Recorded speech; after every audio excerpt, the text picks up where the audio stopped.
Friends, English worksheet number 28 for ninth class is related to literature passage comprehension. आज की 8 सितंबर 2020 की जो आपकी वर्कशीट है, इसमें आपको एक comprehension पैसेज दिया गया है और पैसेज जो है आपके लिटरेचर से है. दैट मीन्स आपकी जो बुक बिहाइव है उसका सेकेंड चैप्टर है, द साउंड ऑफ म्यूज़िक उसका सेकेंड पार्ट है, उसमें से आपको ये पैसेज दिया गया है. तो चलिए देखते हैं पैसेज में क्या दिया गया है. Bismillah Khan was the greatest shehnai player India has ever produced. जो बिस्मिल्लाह खान हैं, आपने इनका नाम सुना होगा. बिस्मिल्लाह खान जो हैं वो एक शहनाई वादक हैं और बहुत फेमस हैं और ये इंडिया में पैदा हुए हैं. About the origin of shehnai there is a story. Pungi, a musical instrument, was banned by Emperor Aurangzeb for its shrill and unpleasant sound. तो आपको बताते हैं शहनाई जो वर्ड है, ये शहनाई का जो उत्पत्ति है, ओरिजिन कहाँ से हुआ. इसके पीछे एक स्टोरी है. जो पहले एक म्यूज़िकल इंस्ट्रूमेंट हुआ करता था जिसका नाम होता था पुंगी. तो ये जो इंस्ट्रूमेंट था इसको एम्परर औरंगज़ेब ने बैन कर दिया था, इस पर प्रतिबंध लगा दिया था क्योंकि इसकी जो आवाज़ थी वेरी श्रिल मतलब बहुत ज़्यादा हार्श, अनप्लीजेंट साउंड थी. उसकी जो साउंड थी वो म्यूज़िकल साउंड अच्छी नहीं थी, वो सुनने में अच्छी नहीं लगती थी. A barber of a family of musician having access to the royal palace decided to improve the tonal quality of pungi. तो एक बार्बर जो थे वो म्यूज़िकल फैमिली से थे. उन्होंने ये डिसाइड किया कि जो रॉयल पैलेस में ये जो इसको पुंगी को बैन कर दिया गया है, उन्होंने ये सोचा कि मैं इसकी जो टोनल क्वालिटी है, इसकी जो म्यूज़िकल टोन है, उसकी क्वालिटी को मैं इम्प्रूव करूँगा. He modified it and when played on it. उन्होंने क्या किया, इसकी जो साउंड थी उसको मॉडिफाई किया और जब उन्होंने शाही दरबार में इसको प्ले किया, sweet and soft sound were produce. तो इसकी जो साउंड थी वो बहुत मीठी और बहुत ही ज़्यादा मधुर साउंड निकली. When it was played before the king he was impressed by this new instrument. अब जो हमारे औरंगज़ेब थे ये इससे बहुत ज़्यादा खुश हुए और बहुत ज़्यादा इम्प्रेस होकर उन्होंने उसको एक नया नाम दे दिया, एक नया इंस्ट्रूमेंट बना दिया. तो क्या बना ये instrument? Since it was played by in Shah chamber. क्योंकि ये जो इंस्ट्रूमेंट था इसको शाही चैम्बर में, जो शाही राजमहल था वहाँ पर इसको प्ले किया गया था. बाय अ नाई बार्बर, एक बार्बर के द्वारा इसको प्ले किया गया था. तो इसका नाम क्या रख दिया? शहनाई. शाह प्लस नाई, शहनाई. Its sound is considered auspicious. For this reason, it is played only in the temples and weddings.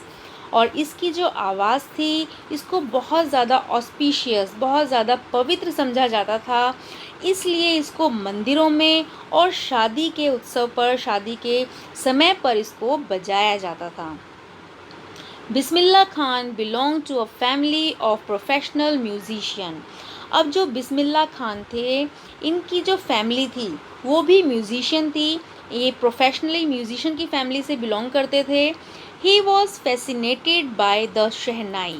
अब जो ये बिस्मिल्लाह खान थे ये शहनाई की तरफ बहुत ज़्यादा आकर्षित हो गए. फैसिनेटेड का मतलब होता है आकर्षित होना. Playing of his uncle at the Vishnu temple in Banaras. जो बिस्मिल्लाह खान थे उनके एक जो अंकल थे वो बनारस के विष्णु मंदिर में शहनाई बजाया करते थे और उसको सुनकर जो बिस्मिल्लाह खान थे वो भी शहनाई बजाने की तरफ आकर्षित हुए.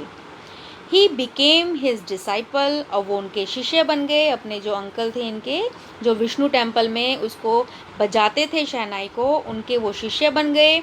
बालाजी एंड मंगला मैया temple and the banks of the Holi Ganga were his favourite places.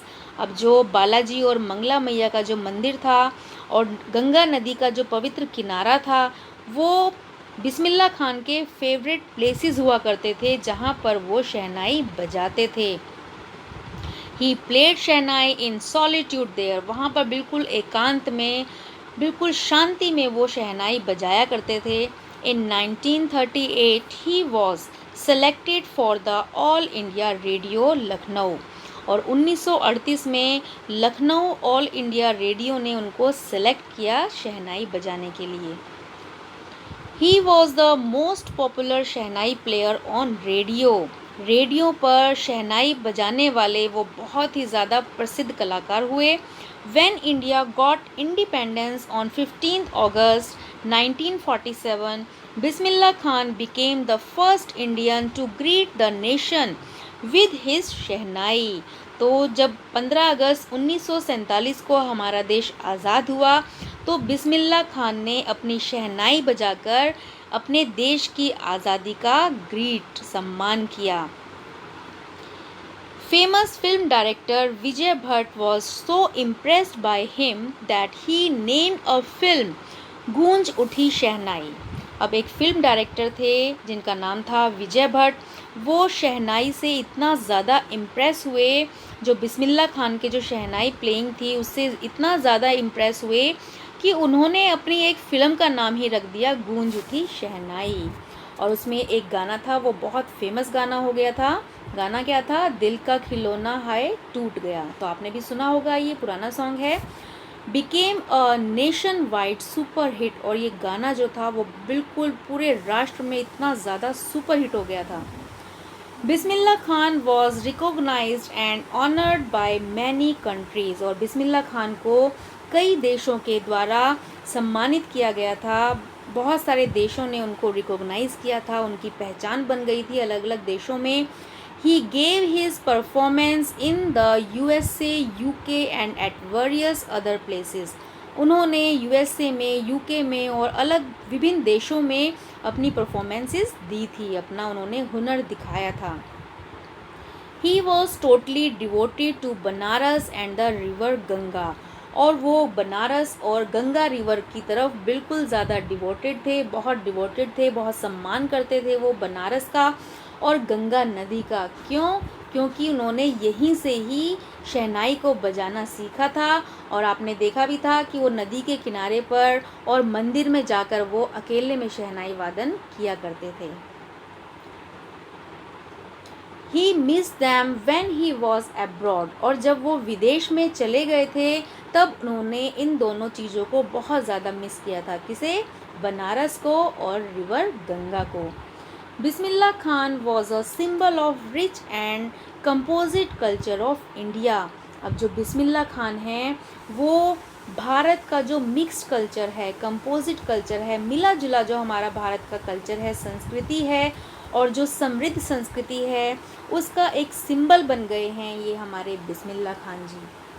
He was awarded the highest civilian award the Bharat Ratna in 2001, और इसलिए इनको 2001 में भारत रत्न की जो उपाधि है उससे सम्मानित किया गया था। भारत रत्न आपको पता है ये बहुत ही ज़्यादा सम्मानित ये पद है हमारे देश का। तो बिस्मिल्लाह खान को ये भारत रत्न की उपाधि भी मिली थी अपने शहनाई वादन के लिए। तो ये था आपका पैराग्राफ। अब इससे रिलेटेड कुछ क्वेश्चंस देखते हैं। तो फर्स्ट आपका क्वेश्चन है, Aurangzeb banned the playing of pungi because of its. जो औरंगज़ेब थे उन्होंने पुंगी को बजाना बैन कर दिया था। क्यों? क्या रीज़न था? Shrill sound, unpleasant sound, none of this, या बोथ फर्स्ट एंड सेकेंड। तो आपका आंसर क्या है? बोथ फर्स्ट एंड सेकेंड, क्योंकि इसकी साउंड भी श्रिल थी और इसकी साउंड जो थी वो अनप्लीजेंट थी। तो आपका राइट आंसर हो गया 4। Next question is, Bismillah Khan was a famous. Bismillah Khan कौन थे? Santoor player, sitar player, shehnai player या मृदंगम प्लेयर। तो राइट आंसर क्या है आपका? शहनाई प्लेयर। तो आपका इसमें राइट आंसर है 3rd, शहनाई प्लेयर। नेक्स्ट है, ही वॉज सेलेक्टेड फॉर। उनको किस चीज़ के लिए सिलेक्ट किया गया था? ऑल इंडिया रेडियो के लिए। Vijay Bhatt a famous film director named his film. तो विजय भट्ट जो थे एक फेमस डायरेक्टर, उन्होंने अपनी फिल्म का क्या नाम रखा था? क्या आंसर है आपका? Goonj Uthi Shehnai. Next question is, Bismillah Khan missed dash when he was abroad. जब बिस्मिल्लाह खान अब्रॉड में थे उन्होंने क्या मिस किया था? Banaras and river Ganga. He was awarded the highest civilian award in 2001। 2001 में उनको कौन सा हाईएस्ट सिविलियन अवार्ड मिला था? अभी बताया था आपको, Bharat Ratna. Next question is which word in the passage is the synonym of multiple और मिक्स्ड? मल्टीपल मतलब बहुगुणी, मिक्स्ड जो मिश्रण है। तो आपको एक वर्ड दिया गया था आपके पैराग्राफ में, तो वो कौन सा वर्ड है? सॉलिट्यूड, ऑस्पिशियस, कंपोजिट या फैसिनेटेड? तो आपका राइट आंसर है कंपोजिट। आपको बताया गया था कंपोजिट का मतलब है मिश्रण। In the sentence Ustad Faiyaz Khan was overjoyed, the underline word, आपका जो ये अंडरलाइन वर्ड है ओवरजॉयड, तो आपको बताना है ये कौन सी पार्ट ऑफ स्पीच है। ये वर्ब है, एडजेक्टिव है, नाउन है या कंजक्शन है? तो ये आपको बताना है क्या है। तो देखिए इसमें उस्ताद फैयाज खान वॉज ओवरजॉयड, तो यहाँ पर बताया गया है कि जो उस्ताद फैयाज खान है वो ओवरजॉयड, बहुत ज़्यादा प्रसन्न हैं। तो उनके बारे में बताया गया है, उनकी क्वालिटी बताई गई है कि वो कैसे हैं, बहुत ज़्यादा खुश हैं, ओवरजॉयड हैं, प्रसन्नचित हैं। तो ये आपका एक एडजेक्टिव है। राइट आंसर आपका है एन एडजेक्टिव। आई होप आपको ये वर्कशीट अच्छे से समझ में आ गई है, आपने सबके आंसर्स भी देख लिए हैं। तो जल्दी से इस वर्कशीट को कंप्लीट कीजिए।